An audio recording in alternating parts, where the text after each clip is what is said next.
Oh, say does that star-spangled banner yet wave o'er the land of the free and the home of the brave?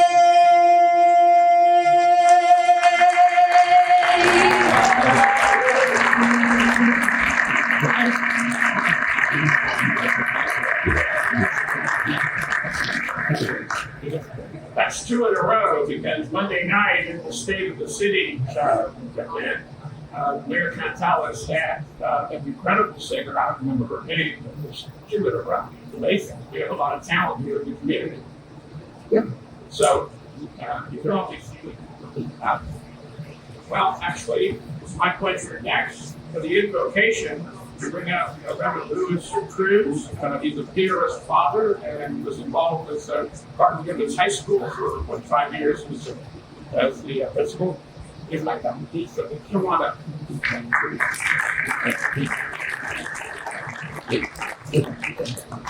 Good morning. So let us ask the Lord to come among us.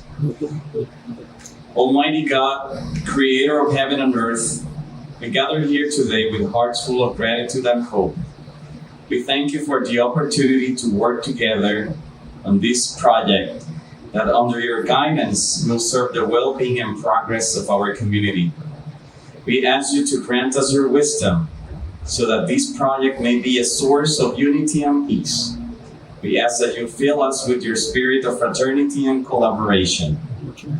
O Lord, we ask you to bless this ground that will soon witness the efforts and work of many hands.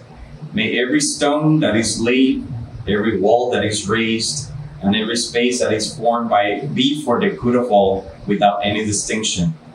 May those who work on this construction do so with safety and fairness. May their work be enduring and prosperous. And may those who come to enjoy this place always find it a space of peace, community, and respect. Bless this project, O Lord, and may what is built here serve the common good and be a sign of your presence among us. Amen.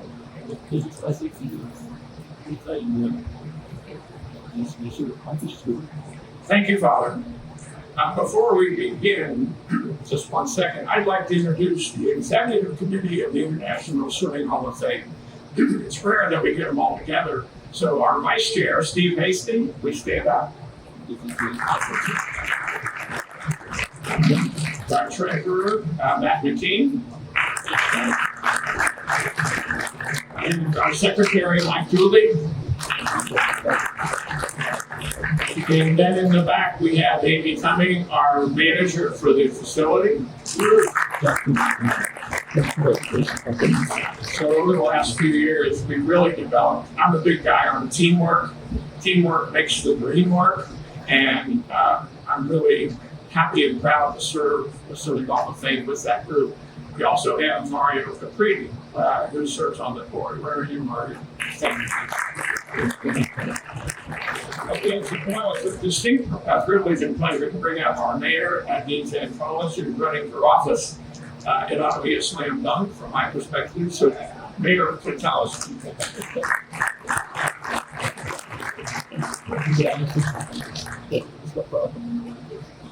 So how many wonderful moments are we going to all share here on the barrier island of all the great things that are happening here in the city of Fort Lauderdale?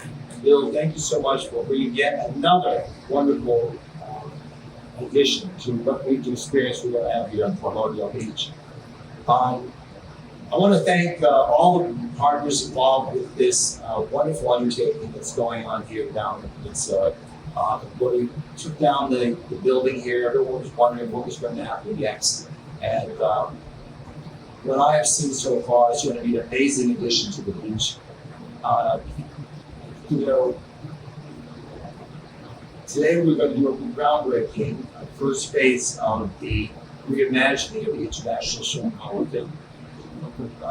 This first phase will involve not just replacing the seawall and reconstructing our ocean rescue headquarters, but this phase also represents a key investment in both public safety and our city's infrastructure, ensuring that we meet the needs of residents, visitors, and our safe and lifeguards who keep our beaches safe. Well, today marks the start of these essential improvements. These two additional phases, the redevelopment of the east and the west buildings, are what we are most looking forward to. We are still in planning stages, so there's still a lot of work to be done. These future phases will further enhance the International Swimming Hall of Fame complex, creating a vibrant space that celebrates aquatic sports and offers unique experiences for all.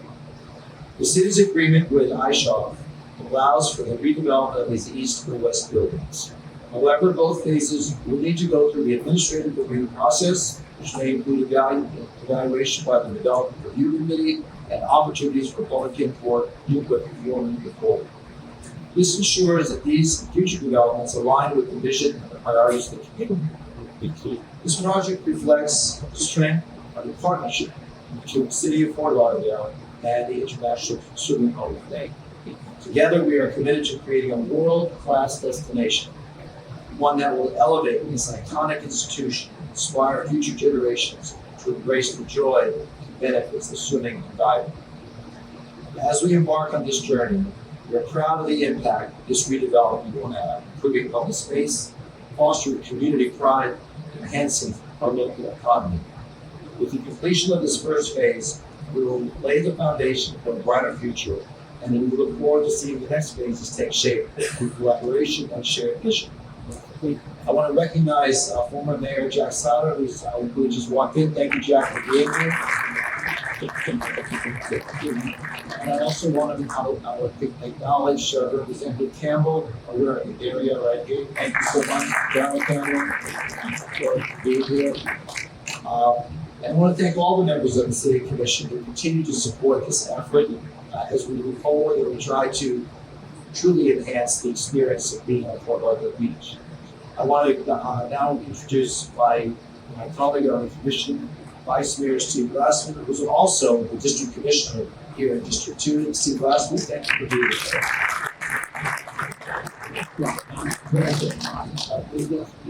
being here. Thank you, Mayor. Good morning, everybody.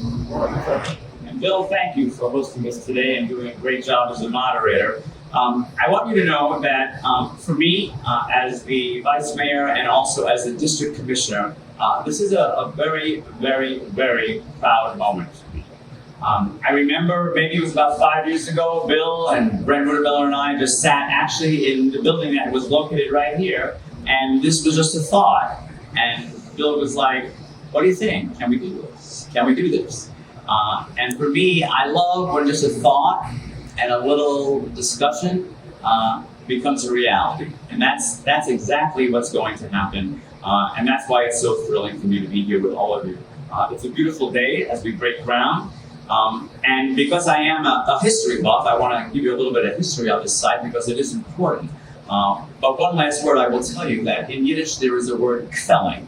And I am kfelling today because it's bursting with pride. You're bursting with pride and excitement, and it's just all good. It's all good things. So I hope you're kfelling with me because I definitely am. So I want you to know that we gather here today not just to break ground on a new facility, but to celebrate the enduring legacy of aquatic sports in Fort Lauderdale and to usher in a new era of innovation and excellence for the International Swimming Hall of Fame.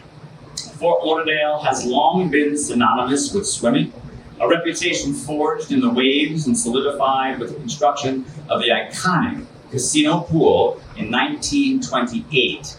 This Olympic-sized marvel, the first of its kind in Florida, transformed Fort Lauderdale into a haven for swimmers and divers, attracting athletes like Catherine Rawls, who was our city's first international swimming star. The spirit of the casino pool lives on in the International Swimming Hall of Fame, established in the 1960s as a testament to our city's commitment to aquatic sports. We've witnessed shattering world records and champions crowned in these very waters. For decades, this complex has stood as a beacon of achievement, a testament to human potential, and a source of pride for our community.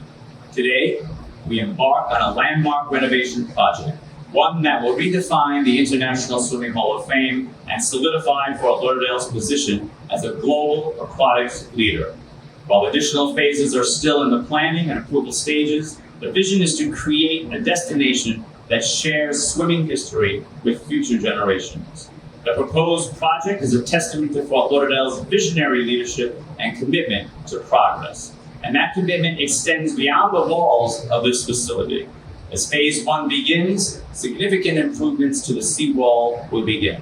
This critical infrastructure upgrade involves reinforcing 1,400 linear feet of existing seawall. We're driving new sheet pile along the entire length to provide a robust barrier against the forces of nature, because we are preparing for the climate change that is here. Raising the seawall cap by approximately 2 feet, this increased height will further protect our shoreline from rising tides and future storms, and ensuring longevity.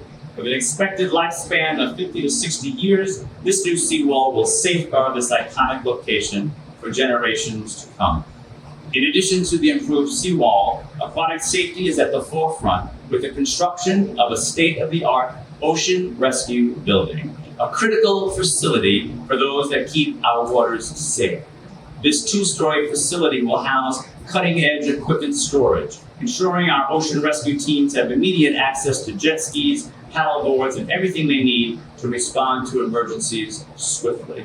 A command center, providing our ocean rescue chief and lieutenants with a dedicated space for strategic planning and coordination. And modern amenities, including a conference room for training and collaboration, plus comfortable locker rooms and showers for our hardworking lifeguards. Panoramic viewing deck, offering unparalleled views of the coastline, allowing for enhanced observation and rapid capabilities. This ocean rescue building is a vital addition to our waterfront, ensuring the safety of residents and visitors while supporting the brave men and women who protect our shores. We're not just building a world-class facility, we're creating a legacy that will inspire generations to come. Again, thank you for being here on this historic day and sharing in this pride in District 2 and the city of Fort Lauderdale and our greater community. Thank you, Bill, and to the entire board. Thank you.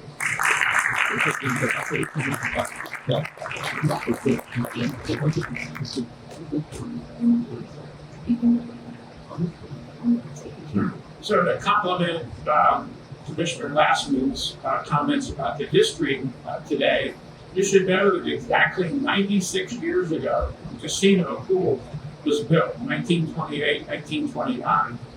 And the reason was that the mayor, his name was Willow Reed, and the city manager, his name was Kessler, and a local businessman named Frank Stranahan. I'm sure those of you who live here locally have heard that name before. All came together to make this a community project. Back then, I did some history research, thanks to ChatGPT. Why not, right? They had 5 goals that they stated in writing back then: tourism development, community recreation, promote the health and fitness of the community, civic pride and modernization, and then finally to host events and competitions. So I'd say that they accomplished all 5 of their goals. One of the interesting things about it is there was a guy named Johnny Weissbubber who was as big then as Michael Phelps is today. And he lended his name to the project, and he had won 3 gold medals in the 1924 Paris Olympics, 2 more golds in the 1928 Amsterdam Olympics. And when he came into the picture, it gave credibility and legitimacy to the program and the project.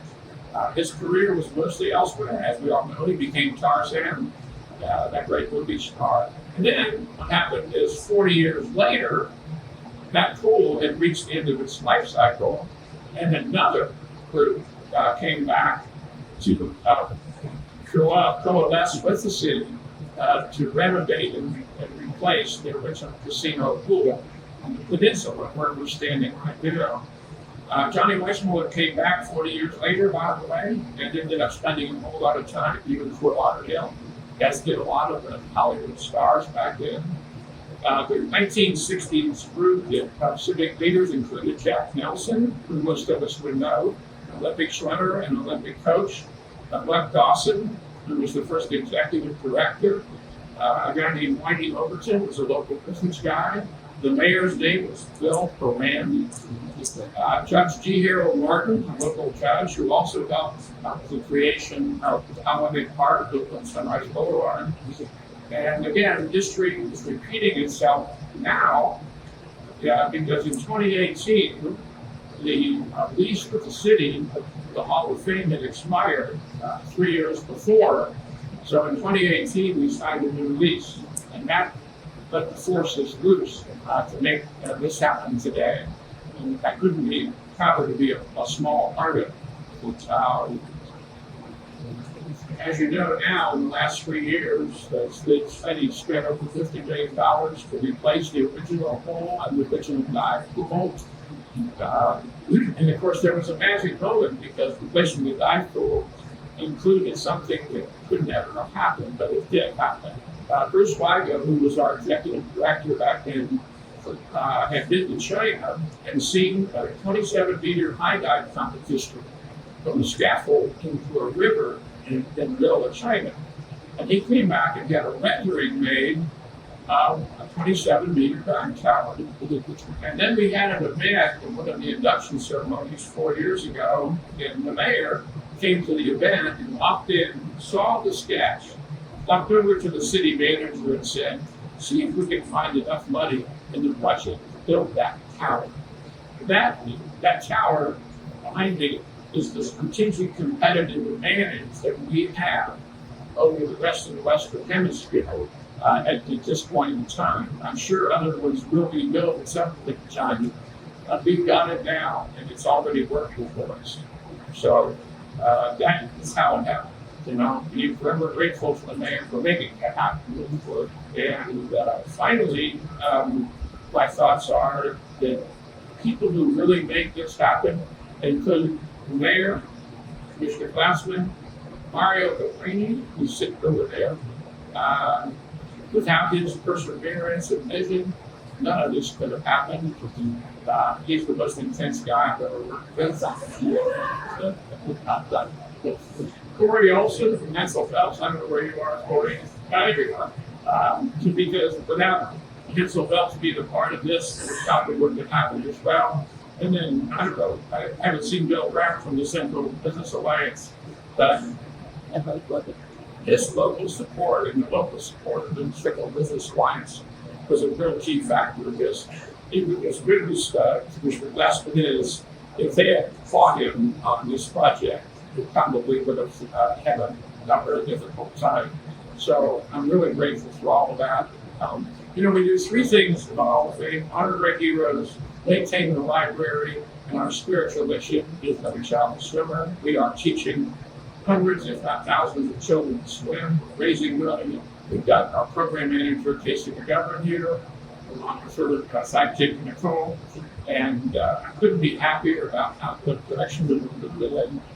And then the final thing I want to say is the real magic of the aquarium. Thank you, Rich Officer Kips. That is the deal maker. That's the deal maker. Having the aquarium here, Hall of Fame in and of itself is not a great attraction for tourists, but that aquarium changes the chemistry for everything. So we couldn't be more pleased with that.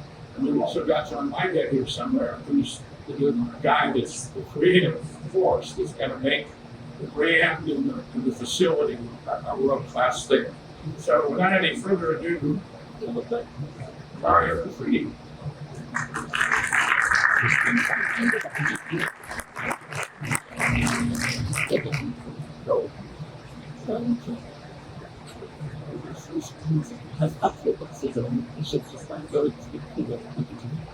Thank you, Big Chief Enchilada. That's my nickname.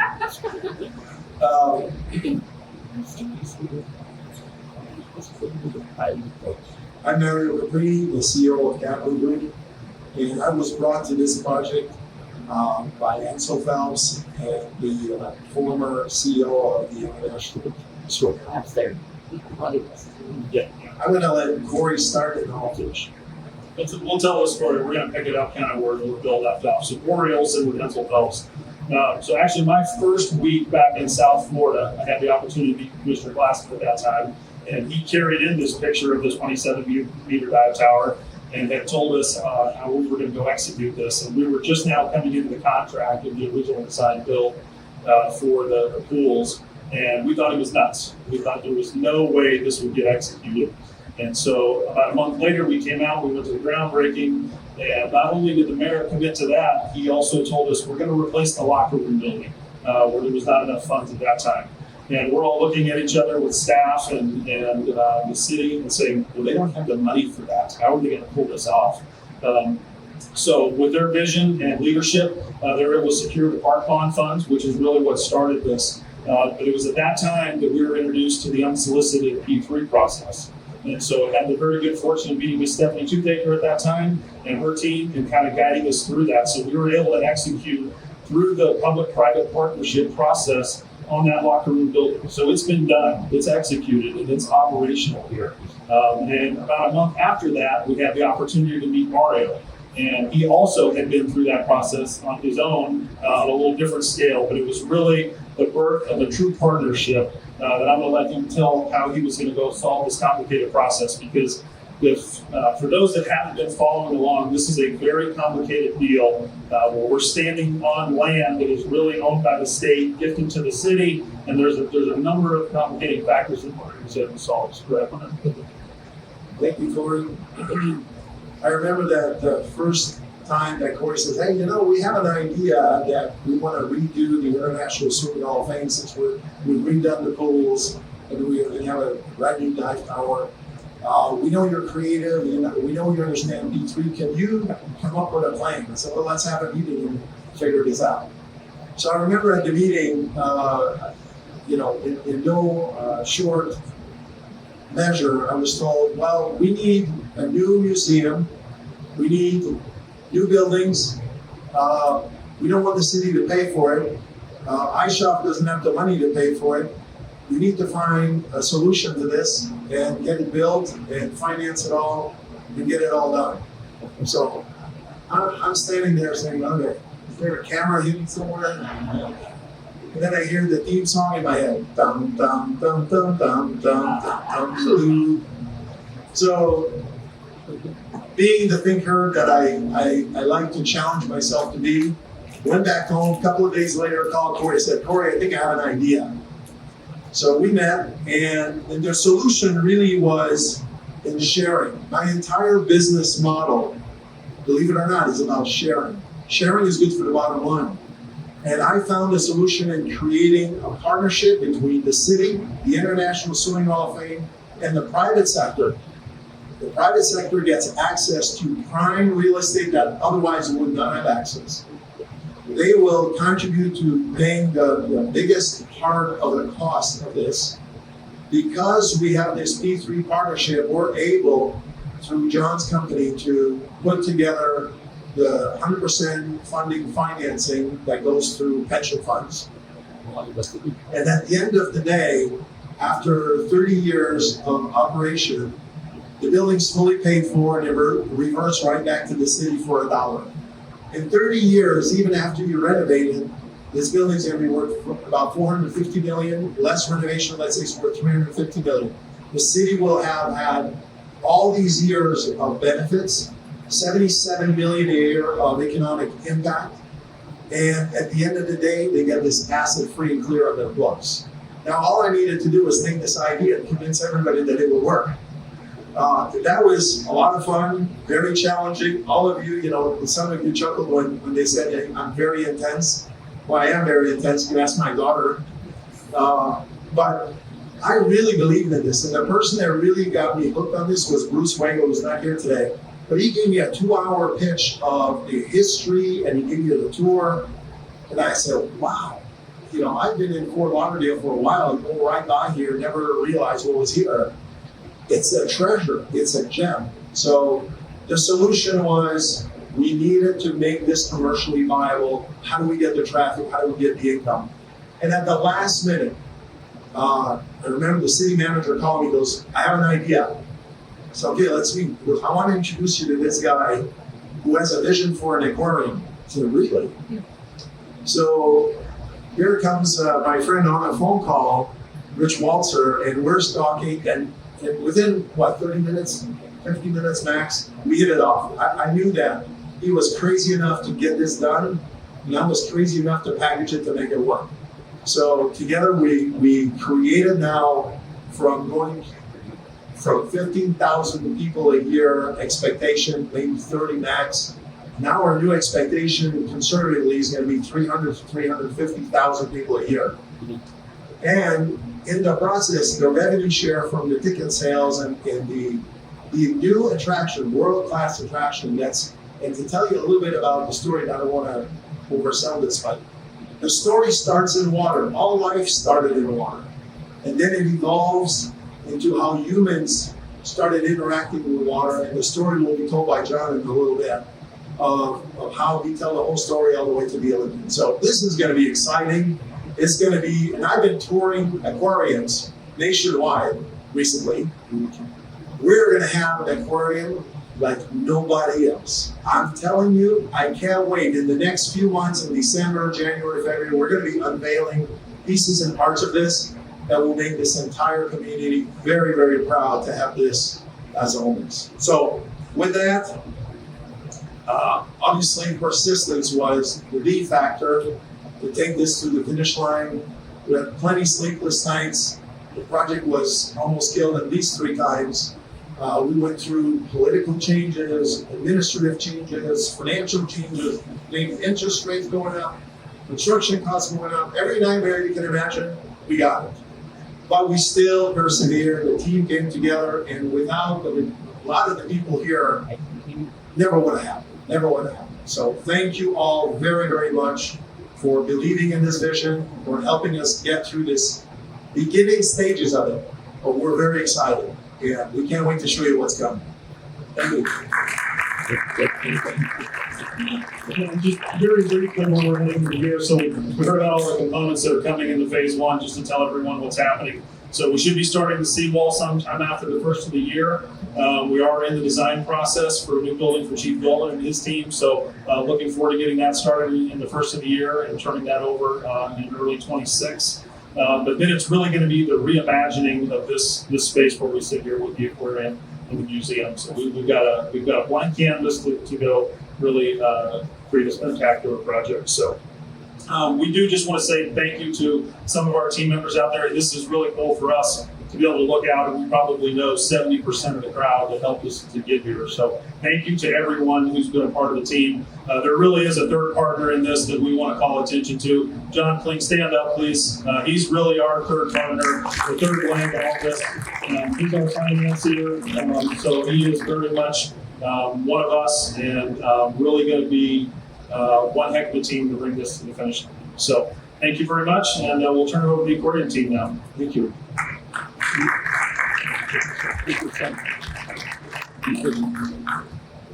Well, I want to thank everybody for being here. I want to thank my wife. I wouldn't be here without her.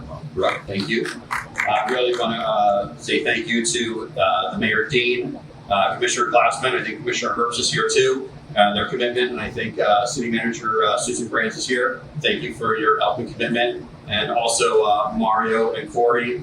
I'm telling you, I've been involved in a lot of businesses and individuals, and these 2 guys are the hardest working guys ever.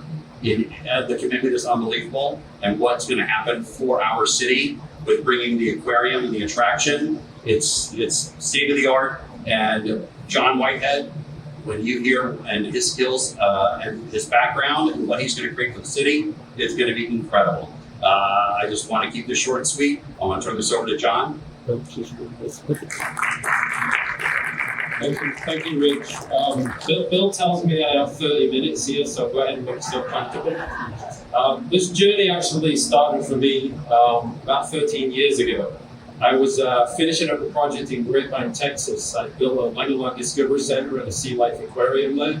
It was a gateway to careers to lifeguards, to Navy SEALs, to underwater welding, to a whole host of things that open up when you start to be able to learn to swim. It was a doorway to fitness and aquatic sports, surfing, water skiing, kayaking, all those things that you're able to do when you're comfortable being able to swim. And it was a passport to the oceans. That was his term. 200 feet off the coast here is something called the Florida Barrier Reef. It's 170 miles long. It's the only it's the only barrier reef, the coral barrier reef in the continental United States. 170 miles long, right off the beach. Unbelievable. 500 different species of fish and mammals, and you can just basically swim out to it, and it's free. I was snorkeling over there recently, a couple of months ago, and I snorkeled a lot, and it was inspiring. Tropical fish, sharks, rays, everything, right off the beach. Jacques Cousteau said people protect what they love. If I can get you in a mask, and I can get you out there and you can see that, you're going to be inspired. You're going to want to protect that. I've got a much better chance of having you protect what you see if I can do that versus what you're going to see in the tank or what you're going to see on the National Geographic special. So that's kind of the first step. We want to get people excited about getting in the water. Bill talked eloquently about the Every Child Swimmer program.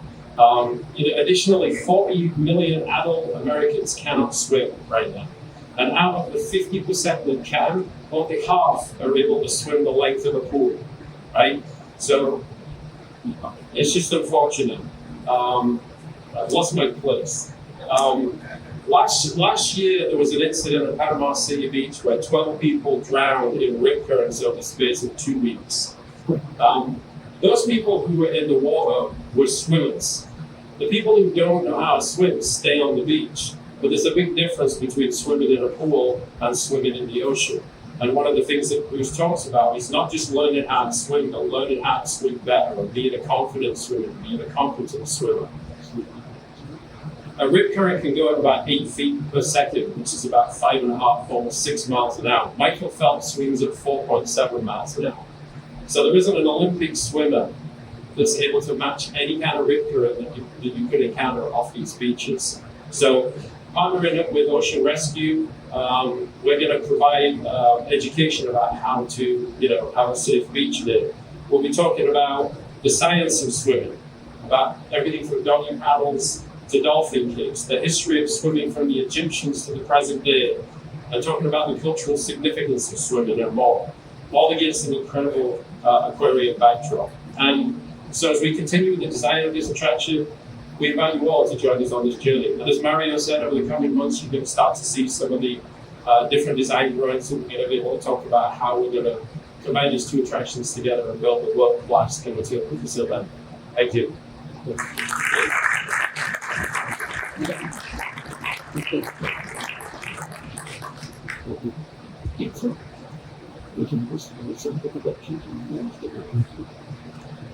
I forgot to mention a little something before.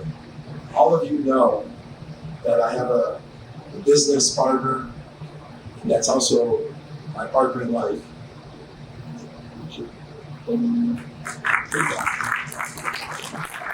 Without her support, I wouldn't have been able to do this. Eddie, thank you. Love you.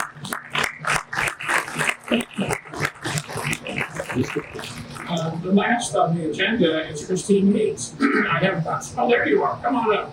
And in the meantime, we also have another board member here, Ellie Smart, Red Bull high diver, high jinks.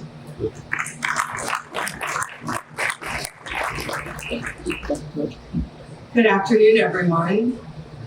So take your mark, go. These are 4 words that are heard at every Olympic event, every race, every practice. They are the invisible push behind every record broken, every victory claimed, and every challenge overcome.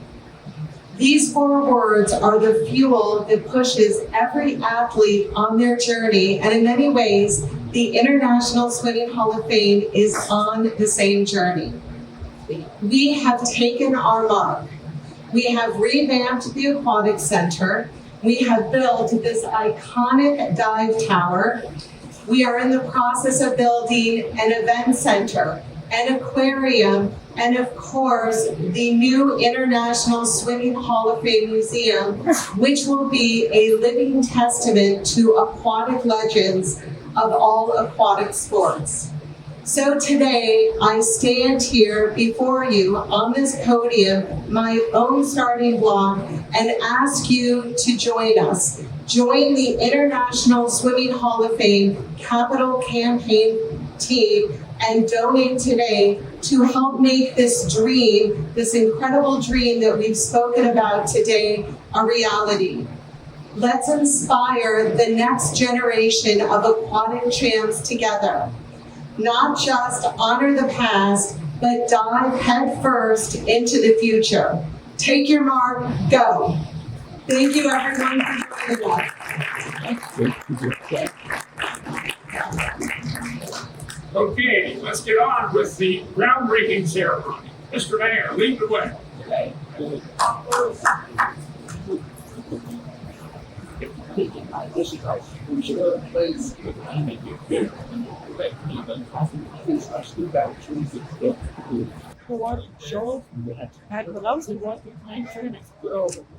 Albert.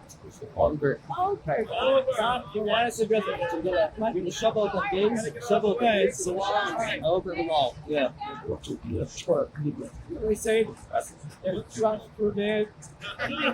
Basically, no Christmas. All right, 5, 4, 3, 2, 1.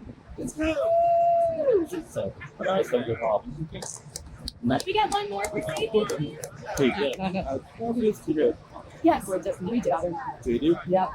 See my success in the fight. Yeah, no, you're fine. So many with like, thank you. Yeah. Yeah. Yeah.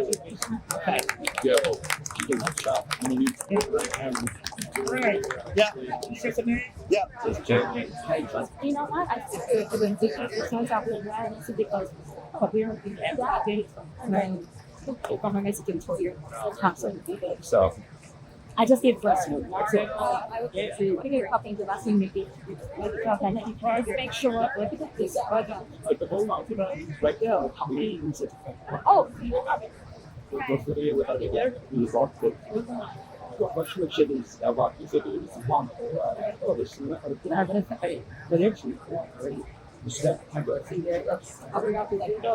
you guys still want to know.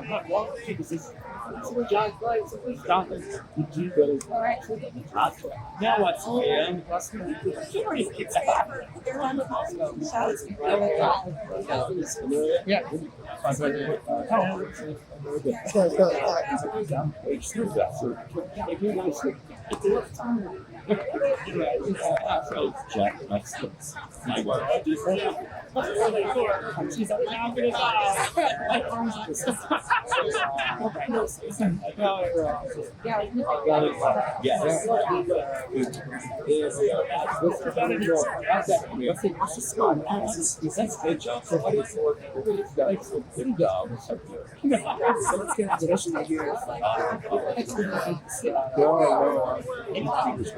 Exactly. We're still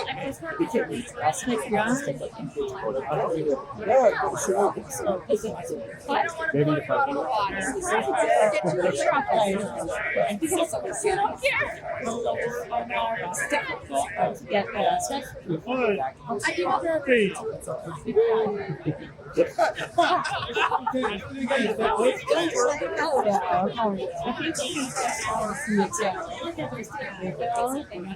I'm working. No, the other day.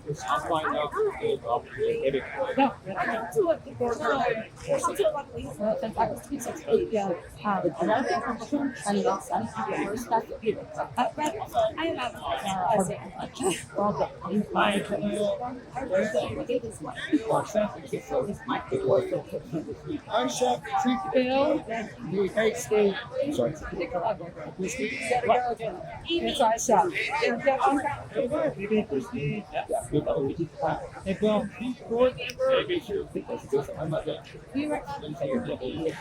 Bill, set. Hi, Silly. Hey, Right. I'm doing that. play with a bullet. You know, I was thinking, I mean, to type this what I said, well, that's very certain it's just about and that's very, well, it's not very big out.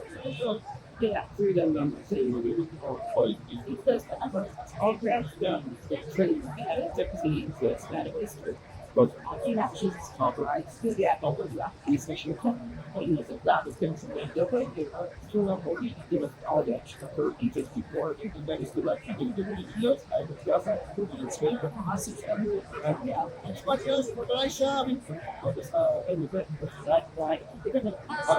Greg, I just okay. for that already, but Yes. This flag is okay. All right. Thank you for everything. no, you got it. Anytime. I mean, what this place is going to die. But for a six, what flag is that? Anytime. What did you do? This piece of concrete. Hey, chair. I really miss it. Yeah, things up. Yeah.